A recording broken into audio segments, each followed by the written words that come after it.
So Ken, we're going to continue our journey through the Pentateuch, and we've looked at the Pentateuch as a whole a little bit, and Genesis. So in this session, we're going to chat about Exodus and Leviticus, the next two books in the Pentateuch.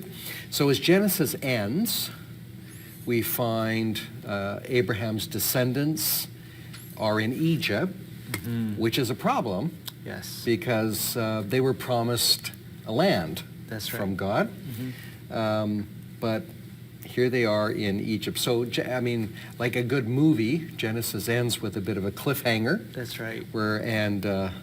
Now we're into a new season of Netflix, and it's called Exodus. Yeah. So what's happening here? What's the book of Exodus all about? Yeah, so there's lots going on. I think what the book, so Exodus is kind of it's going to set up a lot of the Pentateuch, actually. Genesis did it a little bit, but what you're going to get in Exodus is a covenant with Moses for all of God's people that's really for God's people. So what you will find even at the beginning, right at the beginning, is just there's a lot more people. Now the small group that ended in Genesis is a people, and they have the numbers and all of those things. So there's a group of people. Okay, so let me stop you there, because I want to make sure I'm understanding you. So the focus of the covenant with Abraham was God binding himself to Abraham, a covenant with one person. And one of the promises of that covenant is that there would be a people of God. And now you're saying that God makes a covenant with Moses, but it's not just with Moses, it's really a covenant with the whole people of God? That's right. Okay. So that's Exodus 19 and 20, which we'll get to. Okay. But it's a very important piece to this whole story. So again, all the covenants aren't isolated. They are building on each other a bit. So maybe the bad way of viewing things is that one ends and another one starts. It's not like that. So there's something else going on. But what you do get in the book of Exodus is that one of the aspects of the Abrahamic covenant is fulfilled. He has lots of descendants, and they are a people. But there are certain type of people, like they don't have land. They're a little bit fractured. They're not all orientated together. So one of the things that has to happen through the desert and as they take the land through Joshua and Judges is for them to be united more than they are. So some of the, even with the brothers, they were arguing with things. It's kind of continued on a little bit. Yeah. So let's go to the beginning of Exodus. Competition? Yes, that's right. So one of the things that the language that's in Exodus 1, because what happened before is the Pharaoh that brought them in isn't there anymore. So there's a new Pharaoh or king of Egypt. So one of the things you have to realize is Israel's not important. It's just, again, a couple of people before with Abraham and his family. Now they are a group of people. There's so many that the Egyptians don't know what to do with them. Okay. So they force them into labor, and there's these plot to kill them. There might be too many, so we need to get rid of the sons. And that's what that first chapter is all about, is how do we, they may realize and overtake us, is the Egyptians' fear, Pharaoh's fear. So what's happening is, if you think about world empires, Egypt is a world empire. Israel isn't. So at the beginning, it's kind of this contest of God versus God.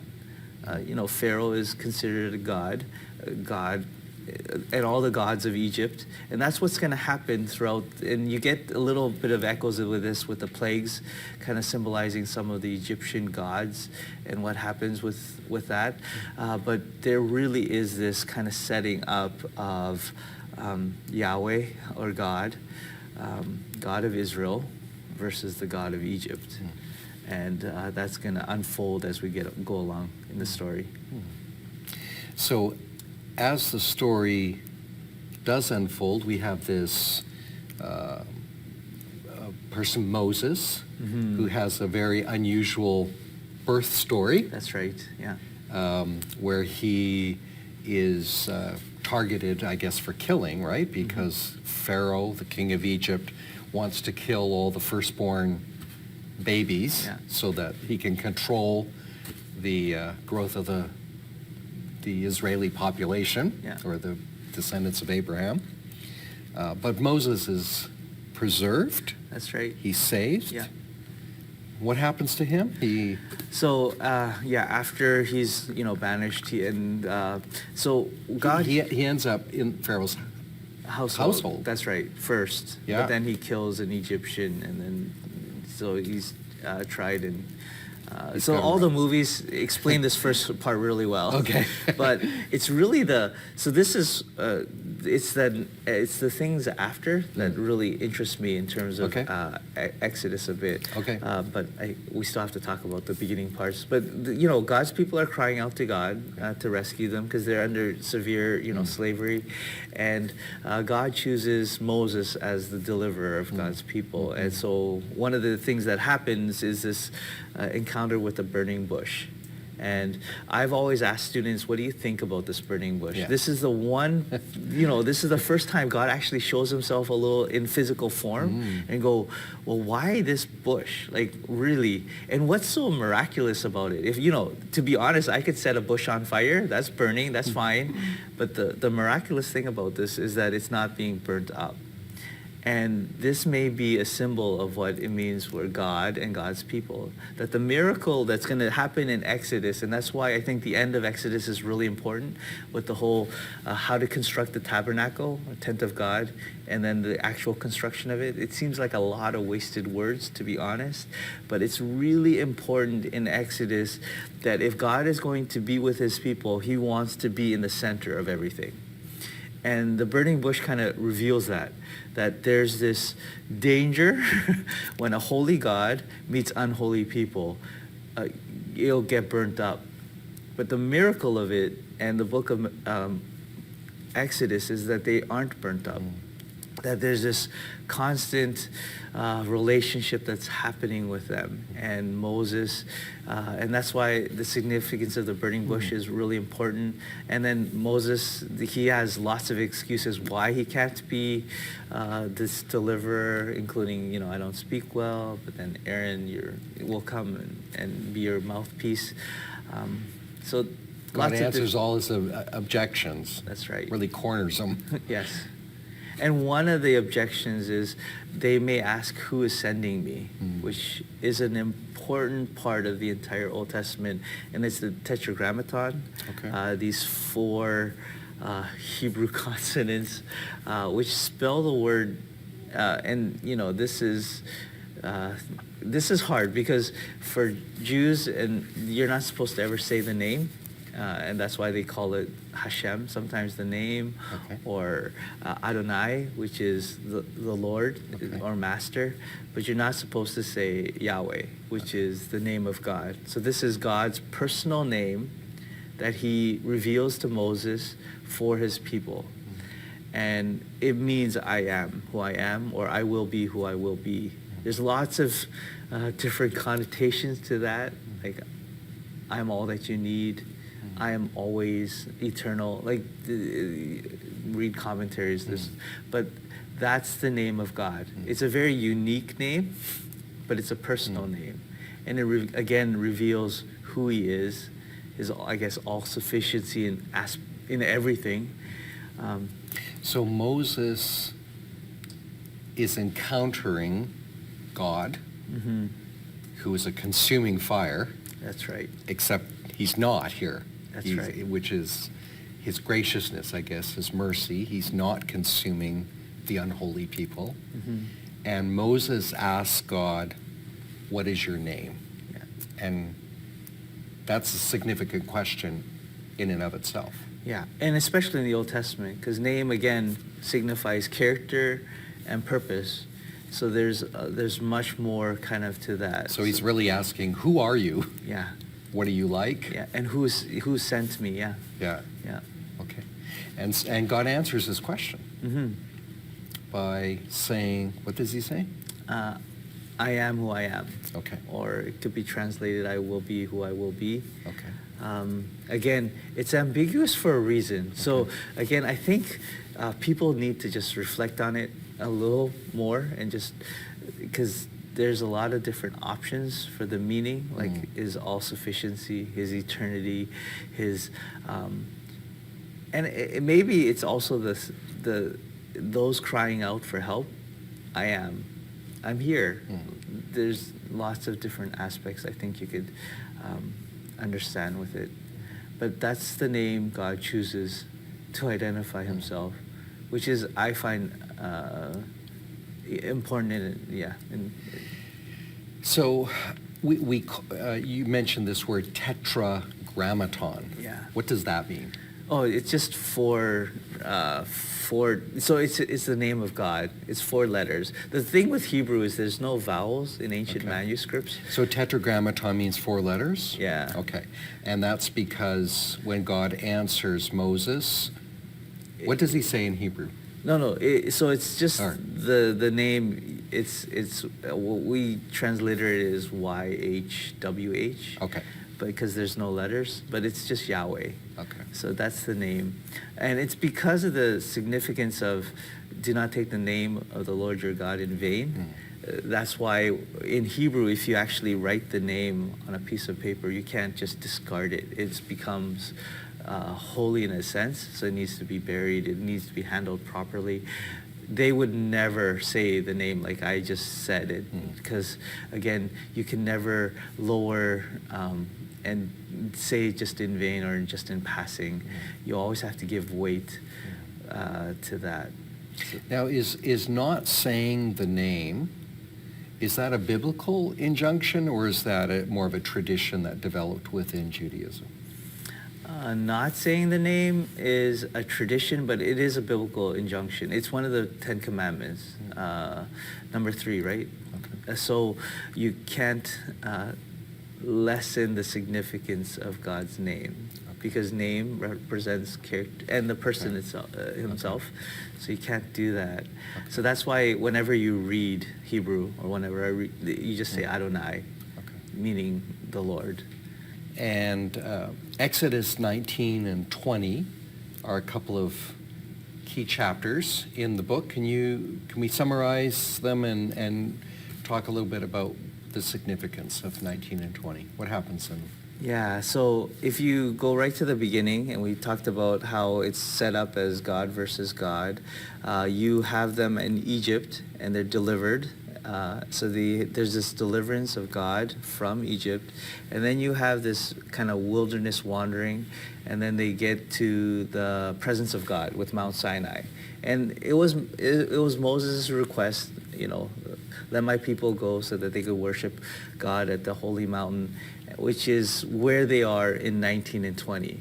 And it becomes one of those really important places, because this is where God makes a people for himself.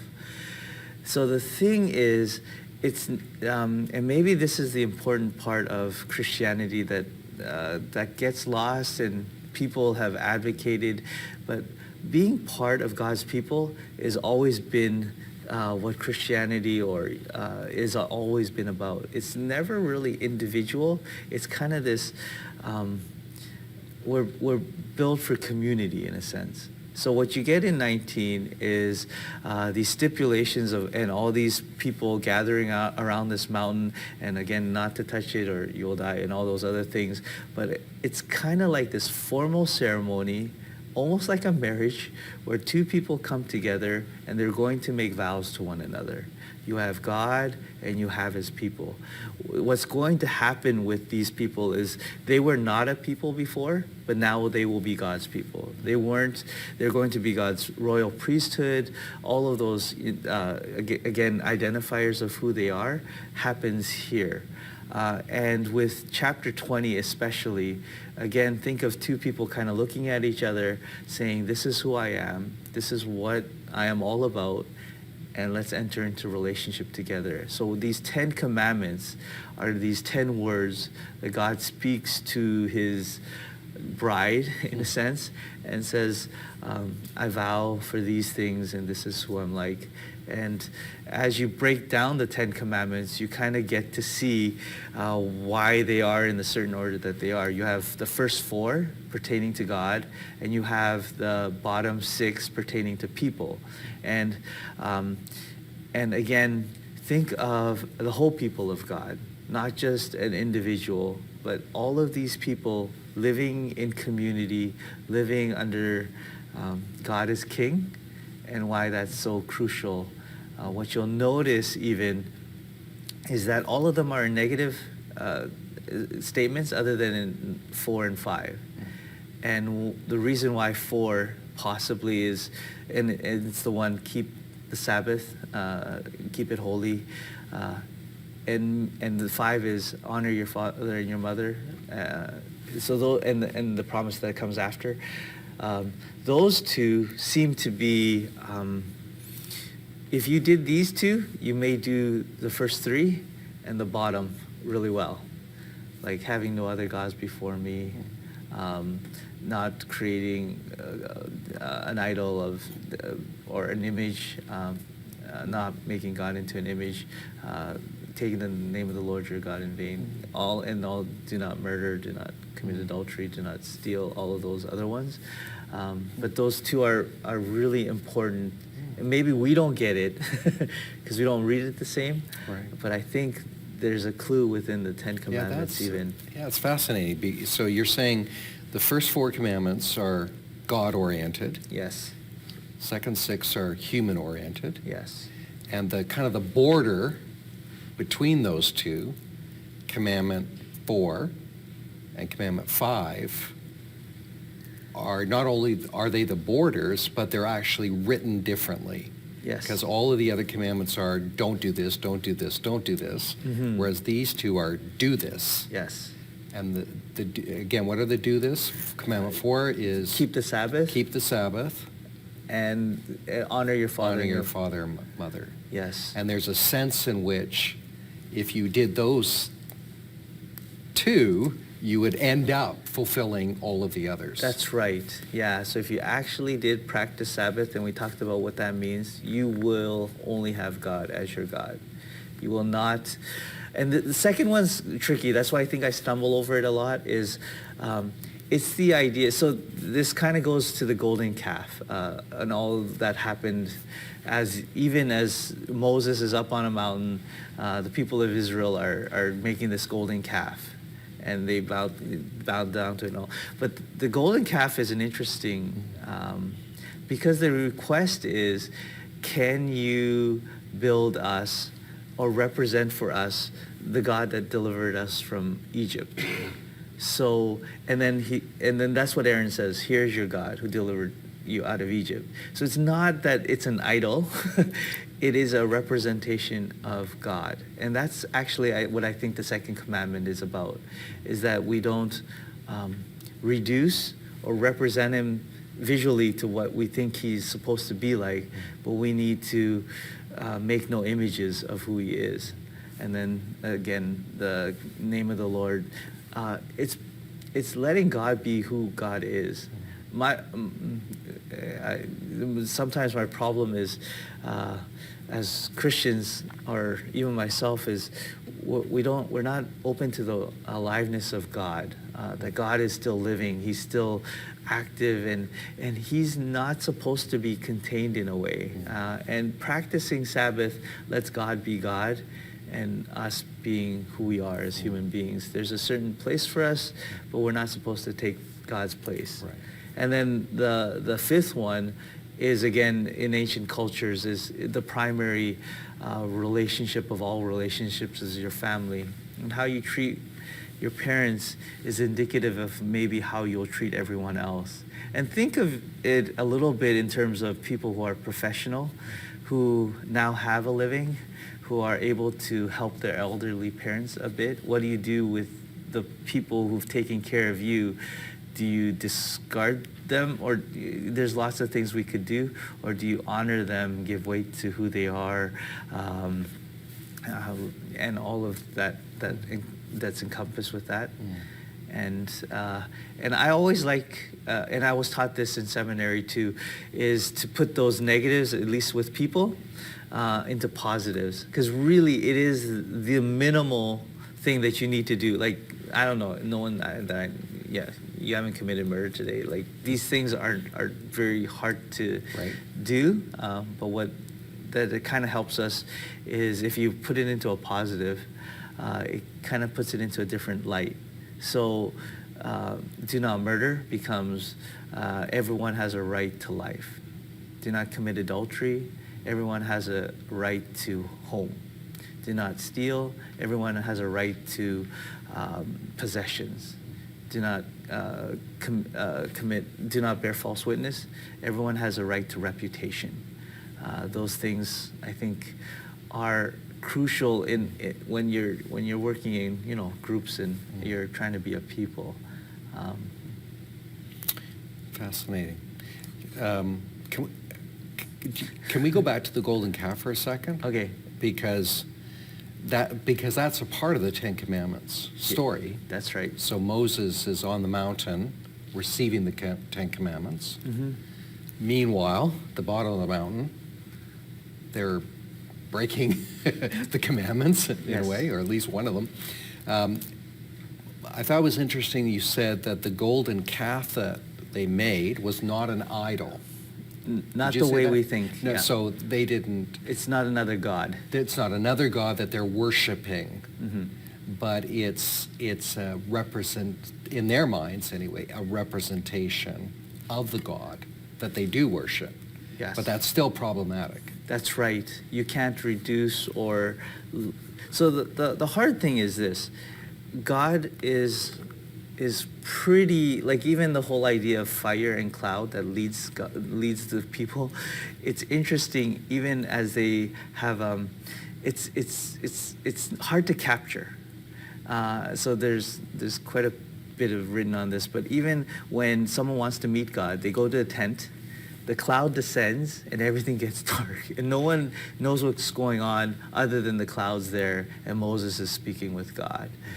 So there's this kind of aversion to concretizing or not symbolizing, but making an image of who God is. And I think that's a human tendency, is to do that, like, first.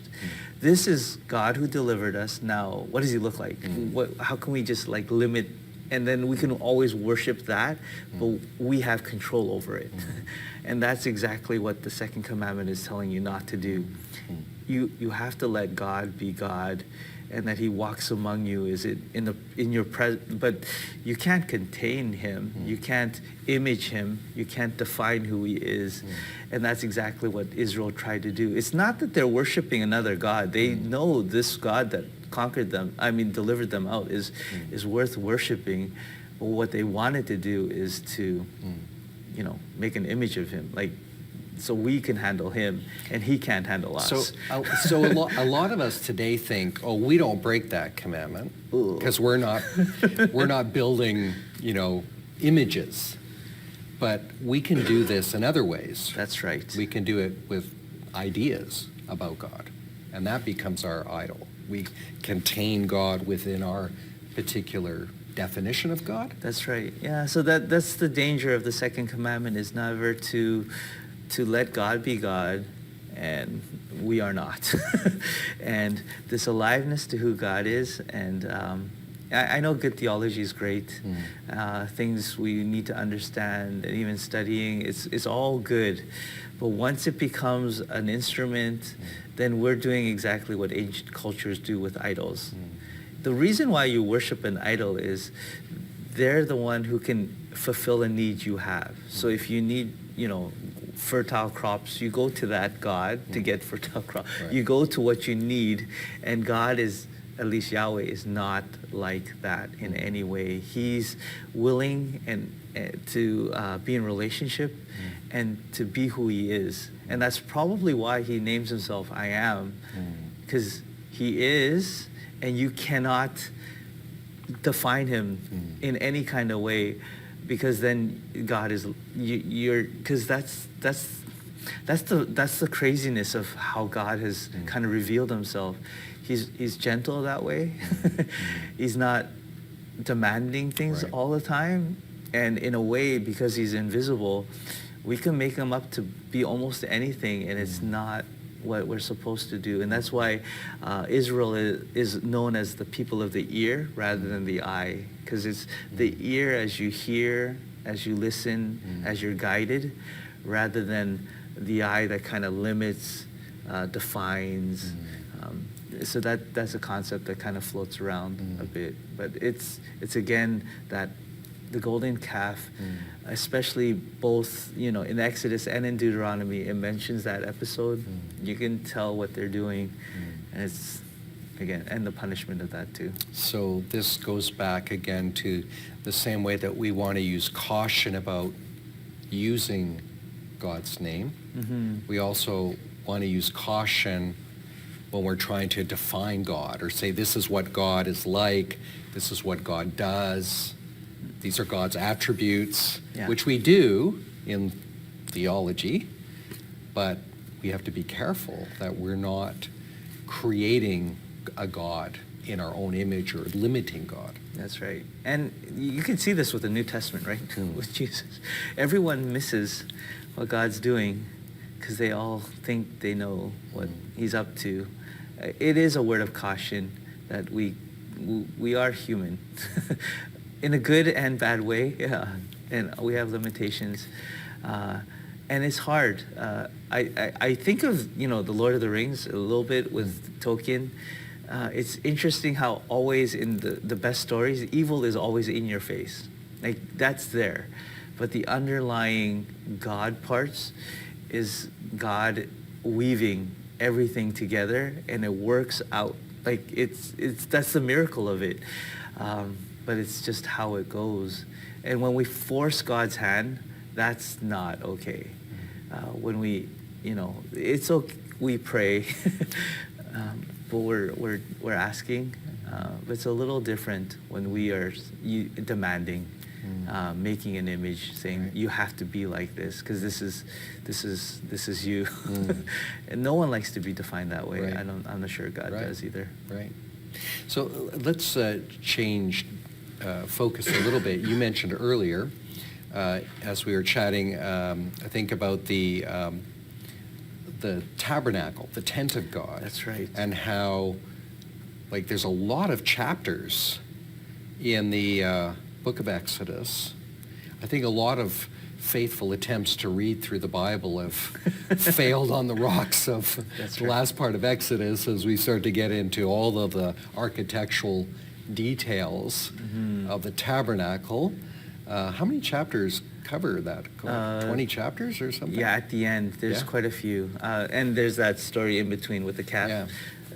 So why do you think that's all there?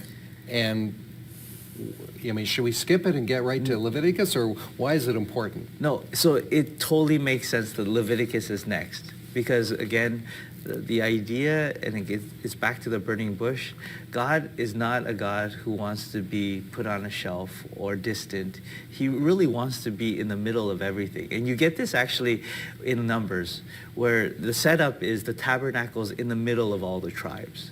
And the tabernacle leads. So tabernacle is just a fancy name for tent, right? And temple is a fancy name for house. So God wants to be in a tent like his people as they're wandering. God wants to be in a house just like his people when they're in the land. God just wants to be in the center of absolutely everything that we do because that's where he wants to be. And the hard part, and this is where Leviticus comes in, is a holy God, unholy people.